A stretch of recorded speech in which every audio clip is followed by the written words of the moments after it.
네, 이제부터는 그러면 이번 하반기 채용 공고에 올라온 모집 직무에 대해서 좀 자세히 알아볼 텐데요. 세미나나 이런 거에 참석했던 경험이 있으면 점수를 좀 좋게 받으시지 않을까 생각이 됩니다. 얼마나 커뮤니케이션을 했는지 이런 내용이 좀 많이 들어가면 좋을 것 같습니다. 그런 경험이 자소서에 사례로 잘 녹여져 있으면 좋을 것 같습니다.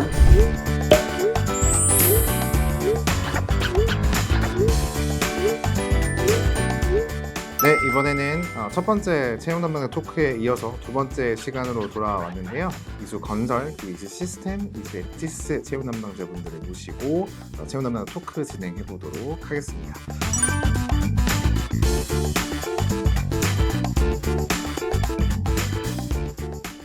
네, 직무 소개 좀 들어가기 앞서서 회사 분위기가 어떤지 좀 질문을 먼저 드리고 싶어요. 이수 시스템의 분위기는 어떤가? 네, 저희는 아무래도 IT 회사다 보니까 좀 더 다양한 환경에서 자유로운 근무를 하려고 좀 제도적으로 많이 노력을 하고 있는데, 예를 들어 뭐 반반차 휴가를 제공을 한다든지 혹은 스마트 오피스라고 해서 자율좌석제가 저희가 운영을 하고 있어요. 그것뿐만 아니라 일반적인 책상이 아니라 360도 책상, 180도 책상 이렇게 운영을 하고 있어서 넓은 자리에서 재밌게 일할 수 있는 환경이라고 저는 그렇게 생각을 합니다. 저희 엣지스는 우선 그 연령대가 조금 젊은 분들이 많아가지고 동호회도 되게 활성화가 잘 되어 있어서 모여가지고 친목 같은 것도 다지고 되게 활동적으로 하고 있습니다. 그래서 분위기는 되게 젊고 밝고 활동적이라고 보시면 될 것 같습니다. 네, 저희 건설은 이제 다른 분들이 생각하시기에는 뭐 권위적이라고 보시는 분들도 많은데 실상은 전혀 그렇지 않고요. 그래서 어느 정도 분위기도 좋고 괜찮은 회사라고 생각합니다. 현장 같은 경우에는 조금 그러니까 힘들다 이런 생각들이 좀 있잖아요. 뭐 현장 나름이긴 한데 근로 시간이라는 게 다 정해진 대로 이제 잘 지켜지고 있고 강압적인 분위기도 아니고 자유롭은 환경에서 열심히 일을 하고 있습니다. 네, 이제부터는 그러면 이번 하반기 채용 공고에 올라온 모집 직무에 대해서 좀 자세히 알아볼 텐데요. 먼저 이수 건설부터 좀 같이 보도록 하겠습니다. 네, 이수 건설에서 이번에는 CM하고 토목 조경, 사실 이수 건설 같은 경우에는 종합 건설 회사여가지고요. 주택 건축뿐만이 아니라 토목이나 플랜트까지도 저희가 종합적으로 시행을 좀 하고 있는 회사라고 보시면 될 것 같아요. 건축관리와 토목 조경을 채용을 한다고 합니다. 토목공사는 사실 건축공사보다 규모가 좀 크잖아요. 자격증이나 이런 것들 어떻게 준비하면 좋을까요? 일단은 신입사원들이기 때문에 뭐 경력은 저희가 많이 보지는 않고요. 이제 토목 기사는 당연히 있으면 좋을 거고, 요즘에는 이제 건설 회사가 이제 안전이 중요시하다 보니까 안전기사나 안전산업기사, 뭐 산업안전기사 이런 것도 취득하셔도 채용에 많이 도움이 될 것 같습니다. 다음은 시스템으로 좀 넘어가 볼 텐데요. HR 사업하고 HR 서비스 어떤 차이가 있는지 좀 설명 간단하게 부탁드립니다. 네, HR 서비스팀은 HR 사업팀에서 프로젝트를 종료하고 이제 완성된 프로젝트를 고객사에 맞춰서 운영 및 유지 보수를 해주는 팀이라고 이해를 해주시면 좋을 것 같고요. 사업팀이랑 서비스팀은 비슷한 업무지만 이제 업무 단위의 환경이 나눠졌다라고 이해를 해주시면 좋을 것 같습니다. 특별히 인사 시스템 솔루션을 개발하는 데 있어서 뭔가 필요한 경험이라든지 이런 것들 한 두 가지 정도만 추천해 주신다면 어떤 게 있을까요? 사실 단순히 인사 전문 지식은 당장은 보유하지 않아도 괜찮고요. 이거는 입사하고 나서 저희 멘토분들이 다 맞춰서 알려주실 거기 때문에 개발을 해보고 싶다 하는 의지만 있으시다면 뭐 얼마든지 지원해 보셔도 괜찮을 것 같습니다. 네, 감사합니다. 네, 다음으로 이수 앱지스 이번에 모집하는 직무 한번 어떤 것들이 있는지 살펴보도록 할게요. QA 직무 모집하시더라고요. QA 직무는 어떤 직무인가요? QA는 저희 회사에서 이제 생산 중 제품을 출하할 때 최종적으로 검증하는 단계라고 보시면 되고, 거기에서 이제 발생되는 모든 문서라든지 이런 것들을 관리하고 검토하고, QA가 최종적으로 승인을 하지 않으면 저희는 절대 제품을 출시할 수가 없어요. 그래서 정말 중요한 직무라고 생각해 주시면 됩니다. 앱지스의 생산 지원 부서는 어떤 일을 하고 있어요? 회사 전체적으로 보면 어쩌면 경영지원팀의 역할을 GMP, 그 공장 시설의 지원팀이라고 보시면 되고요. 그 공장에 필요한 설비나 아니면 환경을 구축하는 거나 이런 모든 것들을 다 종합적으로 담당하고 있다고 보시면 됩니다. 네, 전략기획팀도 모집하더라고요. 사실 이번 저희 전체 그룹 모집군에서 거의 유일한 경영관리 직군이거든요. 어떤 부서인지 한번 간단하게. 전략기획팀은 어쩌면 가장 핵심 부서라고도 할 수 있는데요. 회사의 전체적인 방향을 설정을 해서 모든 직원과 회사의 방향을 끌고 가는 역할을 한다고 보시면 됩니다. 화학이나 화공이나 생명공학, 그리고 뭐 생명과학 이렇게 바이오 관련된 전공이 우대되고 있습니다. 그렇다면 이제 각 회사에 속해 계신 채용 담당자분들께서 직접 생생하게 전해주시는 자소서와 면접 꿀팁에 대해서 한번 알아보도록 하겠습니다. 건설의 자소서나 면접에는 어떻게 보면 이런 부분은 꼭 들어가야 된다. 혹시 키워드로 말씀해 주실 수 있을까요? 입사하시게 되면 현장으로 가실 거기 때문에 뭐 인턴 경험이나 이런 게 있으면 가장 좀 유리할 것 같고요. 경험이 없으신 분들에 한해서는 그래도 아마 대학생을 하면서 이제 수업을 들었던 과목이나 심화 과정, 뭐 세미나나 이런 거에 참석했던 경험이 있으면 점수를 좀 좋게 받으시지 않을까 생각이 됩니다. 이수 시스템은 어떤가요? 아무래도 IT 회사다 보니까 IT 전문적인 지식이 들어가면 좋겠지만 꼭 그게 아니더라도 내가 하고자 한다, 혹은 내가 말을 잘 한다, 얼마나 커뮤니케이션을 했는지 이런 내용이 좀 많이 들어가면 좋을 것 같습니다. 왜냐하면은 아무래도 이제 신입 직원들이 개발 역량에 대해서는 뭐 당연한 걸 수도 있겠지만 사업팀이나 서비스팀 같은 경우에는 이제 고객을 상대해야 되는 일이다 보니까 좀 내가 이만큼 말을 해본 적이 있어요. 말을 잘 해요. 혹은 커뮤니케이션이나 협업, 소통 이런 거에 대해서 좀 잘한다라는 내용이 들어가면 아무래도 좀 더 한 번 더 눈이 가지 않을까라는 생각이 듭니다. 이수 앱지스 같은 경우에 사실 이번에 경영관리 직군도 모집을 좀 하고 생산 지원팀도 모집을 하고 QA 팀도 모집을 좀 해요. 전략기획 직무 같은 경우에는 어떤 부분이 자소서에 들어가면 좋을까요? 우선 좀 적극적인 사람을 원하고 있습니다. 네, 그래서 본인이 뭐 대학 시절이나 아니면 어떤 활동에서 적극적으로 했던 사례에 대해서 자소서에서 잘 풀어주면 좋을 것 같습니다.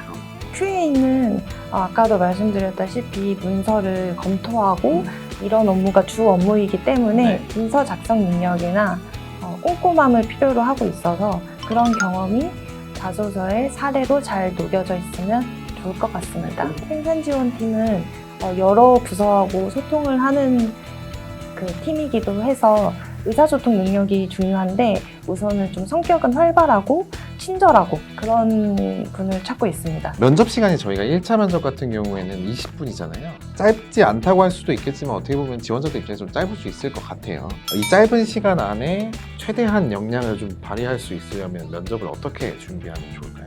면접관이 말하는 질문의 의도를 빨리 파악을 해서 간결하게 말을 하는 것이 중요하다고 생각합니다. 듣고 싶은 답이 있고 명확하게 말만 해준다면 빨리빨리 넘어가거든요. 그런 모습이 오히려 더 본인에 대한 자신감이 차 있고 그렇게 보일 수 있어서 그게 좋아 보입니다. 그렇군요.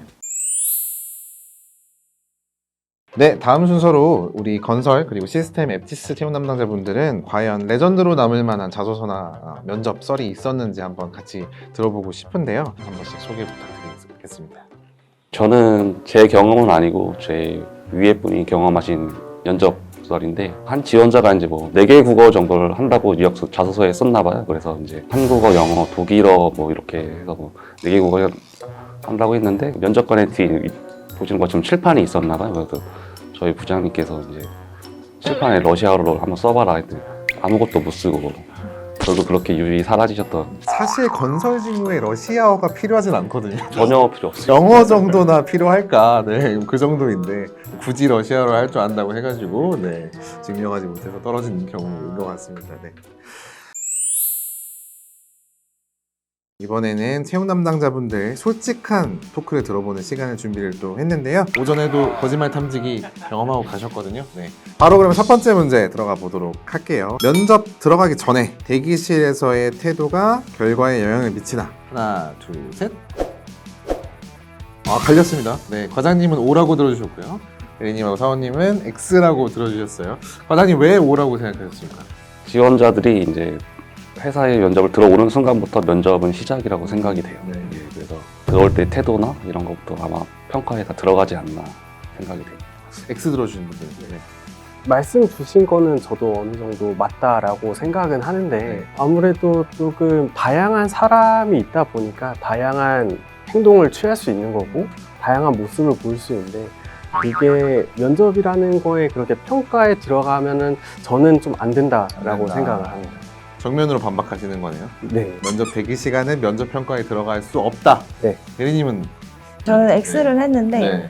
제가 생각하기에는 잘한 사람한테 그런 모습이 있으면 플러스 요인이 되는 건 네네. 맞는데 네. 못한 사람한테는 사실 그 부분이 결과를 바꿀 만한 것은 아니라고 생각을 합니다. 그래서 결과랑은 관계없다. 관계없다. 네. 제가 하고 싶은 말을 되게 논리적으로 설명해 주세요. 그래요? 아니 그렇게 들렸어요?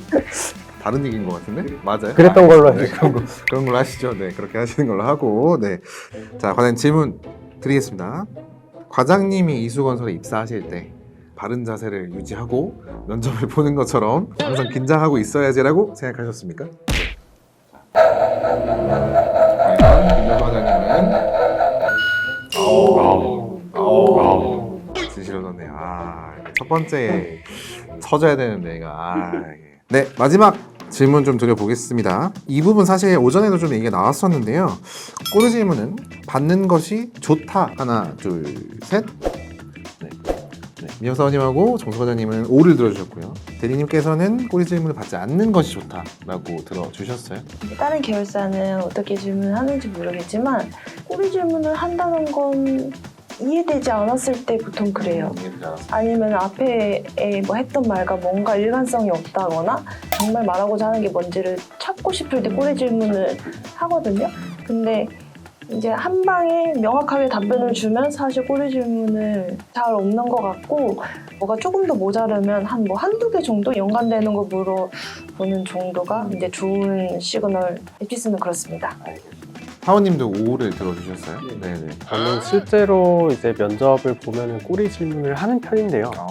네, 근데 이게 뭐 질문을 한다고 했을 때 뭐 이 사람을 압박하기 위해서라기보다는 이 사람이 대답하는 모습을 보면서 이 사람을 좀 검증하는 단계, 검증하는 시간이라고 생각을 해서 네, 꼬리 질문은 저는 나쁘지 않다고 생각합니다. 대신에 아까 대리님이 말씀하셨던 대로 뭔가 한 번에 완벽하게 깔끔하게 대답을 하는 경우에는 꼬리 질문을 하지 않는 편인 것 같아요. 어쨌든 표가 나눴기 때문에 먼저 대리님께 마지막 거짓말 탐지기 테스트를 한번 진행해 보도록 하겠습니다. 질문이 다 떨어져서 어쩔 수 없이 꼬리 질문을 한 적이 있다. 없습니다. 없습니다. 과연.